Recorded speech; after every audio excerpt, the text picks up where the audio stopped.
ईश्वर आज इस ईश्वरवाणी में हमें सत्संग के वास्तविक शाब्दिक अर्थ के विषय में जानकारी दे रहे हैं। आमतौर पर सभी लोग यही समझते हैं सत्संग का अर्थ होता है सत्य का संग, लेकिन आज इस ईश्वरवाणी में ईश्वर हमें बता रहे हैं वास्तविक शाब्दिक अर्थ सत्संग का क्या होता है।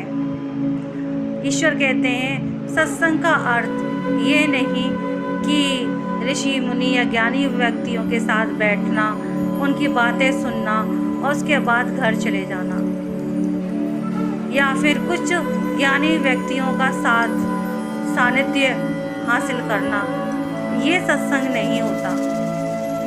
सत्संग का वास्तविक अर्थ होता है, वास्तविक शाब्दिक अर्थ होता है यानी जो शाश्वत है, जो सत्य है, जो सही है।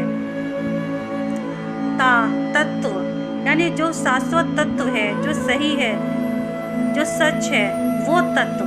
फिर यानी इसको स्वीकार करना, अंग यानी उसको अंगीकार करना, उसको ग्रहण करना,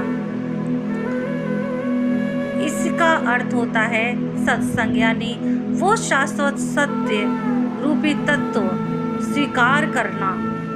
वो शाश्वत सत्य रूपी तत्व क्या है? ईश्वर को स्वीकार करना। हम सब ईश्वरीय आत्माएं ही हैं। हम स्वयं ईश्वर तो नहीं, पर हम ईश्वर द्वारा भेजी गई वो परम आत्माएं हैं। तो इस चीज़ को अपनाना, संसारिक भोगों के पीछे ना भागते हुए ईश्वरीय तत्व को स्वीकार करना। इसको स्वीकार करिए। आप अपने आप को पहचानिए कि आप स्वयं क्या हैं, उसको अंगीकार कीजिए, उसको ग्रहण कीजिए।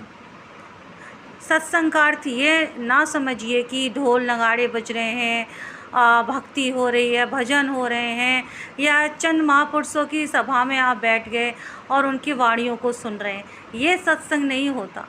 सत्संग का वास्तविक अर्थ होता है सबसे पहले उस शाश्वत तत्व को पहचानिए। उस शाश्वत तत्व क्या है, वो सच्ची क्या है, उसको स्वीकारिए और उसके बाद उसको ग्रहण कीजिए।